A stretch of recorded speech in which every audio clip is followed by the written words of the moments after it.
Welcome to Centinela de Cristo. Blessings. This is Pastor Luis Luciano from Oklahoma. Thursday, September the 18th. The shining face of Moses. Read Exodus chapter 34, verses 29 to 35.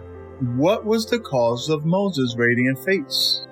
After God revealed his character of love to Moses, Moses descended to Israel's camp with a radiant face.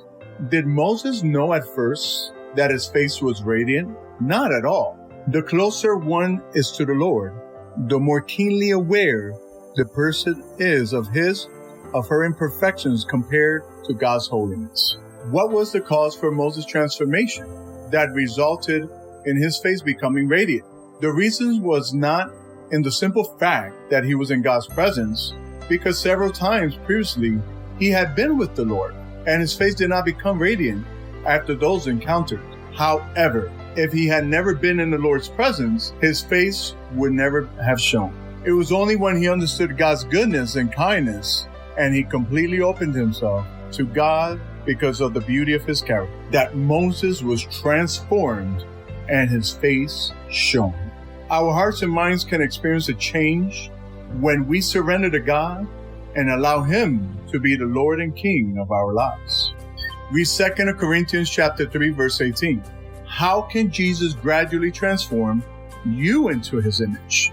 Paul compares Moses' shining face with Jesus Christ, and that the glory of Jesus, in whom God's law and grace were personified, surpassed the glory of the law with Moses. Christ, together with his law, can be engraved in our characters only when we fix our eyes on Jesus. Hebrews chapter 3, verse 1, Hebrews chapter 12, verse 2. And only by the power of the Spirit of God. 2 Corinthians chapter 3, verse 12 to 18. Moses is a model for us, revealing what God can do for us when we allow him to change our characters and to mold us into his divine image. This is what Paul means when he talks about walking in the newness of life. Romans chapter 6, verse 4. What areas of your character need to reflect the character of God better? Probably every area, right? However, how can focusing on the cross and what it means give you encouragement and assurance of salvation?